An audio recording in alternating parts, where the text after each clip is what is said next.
स्वागत है आपका अपने यूट्यूब चैनल साकार स्टडी हब के इस ऑनलाइन प्लेटफॉर्म पर। तो आज हमारी करंट अफेयर्स की सीरीज स्टार्ट हो रही है। इसका पहला टॉपिक है नेपाल की अंतरिम प्रधानमंत्री बनी सुशीला कार्की जी। जैसे कि हम इनका सबसे पहले जीवन परिचय जानते हैं। जैसे कि आप स्क्रीन पर देख पा रहे होंगे कि ये सुशीला कार्की जी हैं। इनका जन्म 7 जून 1952 को विराटनगर नेपाल में हुआ। 1975 में VHU से राजनीति विज्ञान में इन्होंने MA किया। 11 जुलाई 2016 को नेपाल की पहली महिला मुख्य न्यायाधीश बनी और 12 सितंबर 2025 को नेपाल की अंतरिम सरकार की प्रधानमंत्री के रूप में इन्होंने शपथ ली है। अर्थात हम यहाँ पे ये जान सकते हैं कि 2016 में इन्होंने नेपाल की ये पहली महिला मुख्य न्यायाधीश और सितंबर 2025 में अंतरिम सरकार की प्रधानमंत्री के रूप में इन्होंने शपथ ली है। आगे और विषय पर चर्चा करते हुए नेपाल के राष्ट्रपति रामचंद्र पौडेल ने 12 सितंबर को पूर्व मुख्य न्यायाधीश सुशीला कार्की को देश का नया प्रधानमंत्री नियुक्त किया और वहां की संसद भंग कर दी गई। इसका सबसे बड़ा महत्वपूर्ण कारण नजर ये आता है कि वहां की जो राजनीतिक अस्थिरता है और उन्होंने 5 मार्च 2026 को नए चुनावों की घोषणा भी की। जैसे कि आप देख पा रहे हैं स्क्रीन पर, यह है राष्ट्रपति रामचंद्र पौडेल जी और यह नवनिर्मित प्रधानमंत्री सुशीला कार्की जी, जो कि शपथ दिलाई जा रही है इनको। यह 73 वर्षीय हैं, नेपाल की पहली महिला मुख्य न्यायाधीश और देश की पहली महिला प्रधानमंत्री।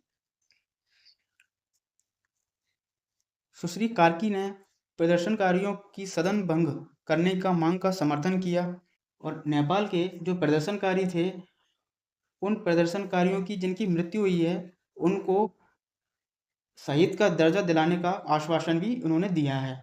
इस दौरान कुछ लोग नेपाल से पलायन भी कर गए और प्रदर्शन के दौरान जिन लोगों की मृत्यु हुई है, उनके घर वालों को 10 लाख मुआवजा देने का वादा भी किया। इसके साथ ही कुछ लोगों ने चिंता व्यक्त की कि सुश्री कार्की की नियुक्ति प्रक्रिया की संवैधानिक सीमाओं से बाहर है, क्योंकि सुश्री कार्की जी वहाँ की संसद की प्रतिनिधि की सदस्य नहीं हैं। इसलिए यह प्रश्न उठता है। परंतु वर्तमान में नेपाल की जो परिस्थितियां हैं, उनको ध्यान में रखते हुए यह एक सुधारात्मक कदम है और इसकी वैधता पर सवाल उठाए जाने की संभावना ना के बराबर है। अब हम आगे चलते हैं विषय पर चर्चा करते हुए नेपाल की तकनीकी के बारे में जानते हुए कि प्रेमी जैन जेड राजनीतिक वर्ग के वर्षों के कुशासन और दिखावटी विलासितापूर्ण जीवन शैली से निराश होकर सोमवार 8 सितंबर को सड़क पर उतर आई और ओली की सरकार ने क्रूर प्रतिक्रिया के में से कम 51 लोग मारे गए, जिसके बाद भीषण प्रदर्शन हुआ और 9 सितंबर को यह प्रदर्शन एक व्यापक हिंसक रूप इसने धारण कर लिया। इसमें कुछ राजनेताओं के घर जला दिए गए, सुप्रीम कोर्ट, संसद, सिंह दरबार और सरकार का मुख्यालय को भी जला दिया गया। कुछ राजनेताओं के साथ मारपीट भी करी है और इस पर प्रतीकात्मक कब्जा करते हुए यह सारे कार्य को उन्होंने अंजाम दिया। इसी बीच विगत कुछ दिनों में 13 सितंबर को राजधानी काठमांडू में जो पूर्व प्रधानमंत्री थे KP शर्मा ओली के खिलाफ FIR दर्ज की गई। इसके पीछे का कारण यह था कि प्रदर्शनकारियों पर हमले और जाति का आदेश पी शर्मा ओली ने पुलिस को दिया था। आगे विषय पर चर्चा करते हुए इतिहास में नेपाल के इतिहास में पहली बार डिस्कॉर्ड बोर्ड के माध्यम से अपने प्रधानमंत्री का चुनाव किया गया है और यह एक अभूतपूर्व डिजिटल चुनाव जैनची के नेतृत्व वाले विरोध प्रदर्शन सरकार द्वारा गिराए जाने के कुछ ही दिनों बाद, जिसमें हजारों युवाओं ने ऑनलाइन मतदान किया है। तो हम जानते हैं विरोध प्रदर्शन के कुछ कारणों को। जैसे कि आप स्क्रीन पर देख पा रहे हैं, पहला है 26 सोशल मीडिया प्लेटफॉर्म्स का पर प्रतिबंध लगा देना, जैसे कि फेसबुक, व्हाट्सएप, यूट्यूब, इंस्टाग्राम इत्यादि पर।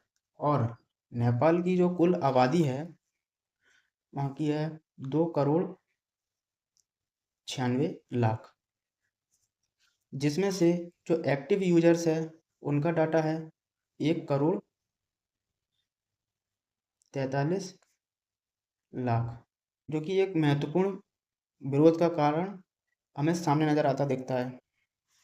दूसरा है भ्रष्टाचारी। तीसरा है इसमें भाई भतीजावाद, जिसको नेपोटिज्म कहते हैं। चौथा है असमानता और बेरोजगारी। इसमें हम देख सकते हैं बेरोजगारी को, तो जो BBC की न्यूज से 2022 और 2023 का जो डाटा है, उस दौरान नेपाल में सबसे ज़्यादा बेरोजगारी दर देखी गई है, 22.7%, जो कि अब तक की सबसे हाईएस्ट बेरोजगारी दर कही जा रही है। पांचवा है राजनीतिक अस्थिरता। अब इसकी हम बात करते हैं नेपाल में जो हुए हाल ही में तख्तापलट को। तो इसमें सबसे पहला जो कारण नज़र आता है वह है सोशल मीडिया पर प्रतिबंध लगाना। जैसे कि अपन पहले भी चर्चा कर चुके हैं कि वहाँ की जो सोशल मीडिया जो 26 मीडिया प्लेटफॉर्म्स थे, उन पर प्रतिबंध लगा दिया गया। इसमें से Facebook, Instagram, WhatsApp, Twitter, YouTube, X आदि आदि। अब इस पर सरकार का यह कहना है कि सरकार के बार बार चेतावनी देने के बावजूद भी टेक कंपनियों ने नेपाल के कानून और नियमों का पालन नहीं किया, अर्थात इन टेक कंपनियों ने अपनी कंपनियों का रजिस्ट्रेशन नहीं कराया।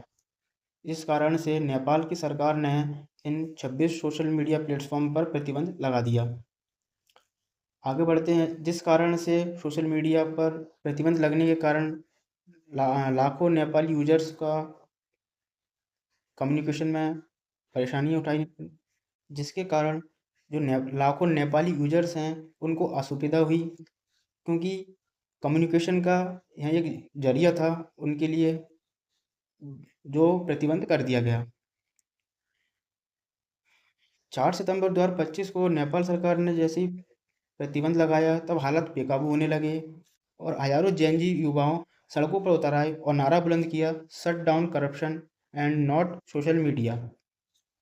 दूसरा हम इसका पॉइंट देखते हुए हिंसा और टकराव 8 सितंबर 2025 को। इस दौरान आंदोलन हिंसक रूप ले लिया और इसमें लगभग सरकारी इमारतों को आग लगाना, झड़पें, गोलीबारी, इसमें लगभग कुल 51 लोगों की मृत्यु हो गई। इसमें सैकड़ों लोग घायल हुए, लगभग 1000 प्लस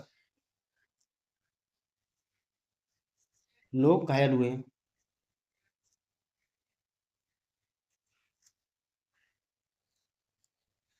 प्रदर्शनकारियों ने संसद भवन, सर्वोच्च न्यायालय, सरकार का मुख्यालय, सिंह दरबार धावा बोल दिया, उसमें आग लगा दी गई। विषय पर आगे चर्चा करते हुए बढ़ते दबाव के कारण प्रधानमंत्री केपी शर्मा ओली ने 9 सितंबर 2025 को अपना इस्तीफा दे दिया और अपना इस्तीफा देते हुए वहाँ के जो राष्ट्रपति है रामचंद्र पौडेल से कहा कि वह गहराते संकट का राजनीतिक समाधान निकालने के लिए पद छोड़ रहे हैं। तीसरा पॉइंट निकल कर आता है राजनीतिक असंतोष। सरकार की बुनियादी जरूरतें, नौजवानों की भविष्य की अनदेखी की गई। जैसे कि हमने जाना कि बेरोजगारी दर 22.7%, जो कि 2022 और 23 का आंकड़ा है, जो कि सबसे हाईएस्ट है।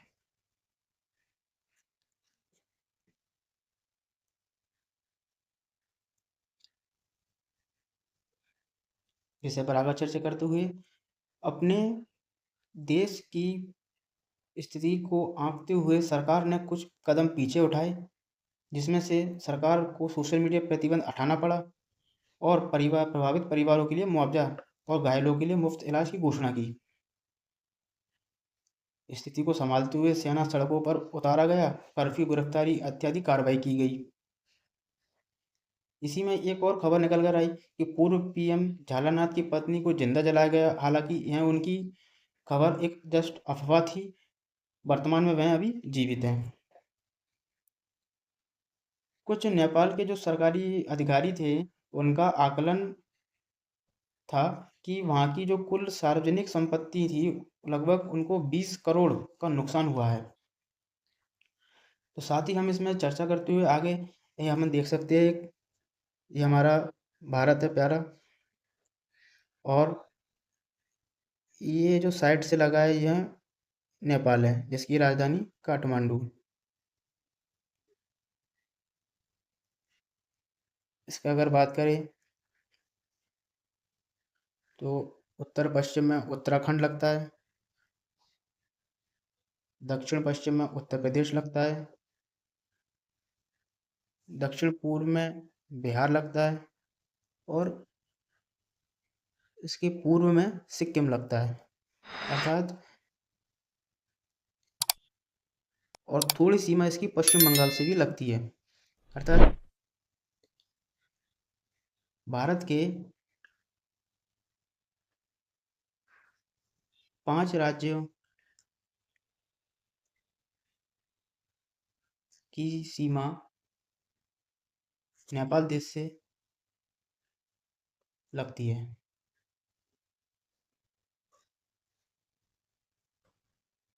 अब इस टॉपिक को यहीं विराम करते हैं। आगे और इन्फॉर्मेशन को जानने के लिए हमारे चैनल से जुड़े रहिए। हमारे चैनल को सब्सक्राइब करिए, फॉलो कीजिए, लाइक कीजिए। धन्यवाद।